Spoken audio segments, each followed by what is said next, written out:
আমার কানে এখনো বাজে যে কারো পানি লাগবে, কত পানি আসছে এখন, কারো পানি লাগবে। আমরা আমাদের যে ভাইরা যে বোনগুলো মারা যাচ্ছে, যে ভাইটা মারা গেল, দেখেন যদি আপনি সুস্থ স্বাভাবিক মানুষ হন, আমরা রাত্রেবেলা ঘুমাতে পারবেন না।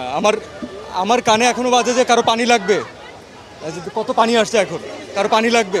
তো এটা যতদিন মাথায় থাকবে ততদিন পর্যন্ত আমরা শান্তিতে ঘুমাতে পারবো না। এবং এটা দেশের একজন নাগরিক হিসাবে আমরা তো সারা জীবন মানুষের জন্যই কাজ করেছি। আমরা যারা এন্টারটেনমেন্ট ইন্ডাস্ট্রিতে কাজ করি, আমরা কার জন্য কাজ করি? কোনো ইন্ডিভিজুয়ালকে দেখানোর জন্য কাজ করি না, আমরা দেশের মানুষের জন্য কাজ করি।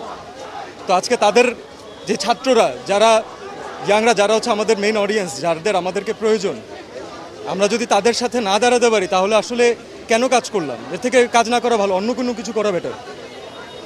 আমার নিজের বাচ্চা আছে ভাই, আমি জানি যে আজ থেকে 10 বছর পরে, 15 বছর পরে, 20 বছর পরে ও একদিন এই ব্যাপারে জানবে এবং ও একদিন আমাকে কোয়েশ্চেন করবে যে মানে তুমি কি করছো। তখন আমি বুক উঁচু করে বলতে চাই যে না, আমি কিছু চেষ্টা করছি। So definitely I am with the students. Yes, হ্যাঁ।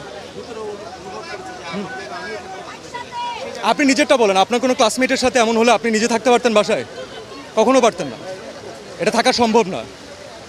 এবং এই বাচ্চাগুলো কোনো অনৈতিক দাবি রাখে নাই যে তাদেরকে এভাবে করে প্রাণ হারাইতে হবে। এক একজন বাবা মার আহাজারি, এটা যার যায় সে বুঝে ভাই। সো এটা আমি জানি না আসলে এখানে কতটুকু আসলে এখানে ঢেকে ঢেকে বলা পসিবল। আমি কোনো ঢেকে কোনো কথা বলতে চাচ্ছি না আসলে। আর এটা এর বিচার যতদিন পর্যন্ত না হবে ততদিন পর্যন্ত বাংলাদেশের কোনো মানুষ শান্তি পাবে না, আমার বিশ্বাস। Thank you.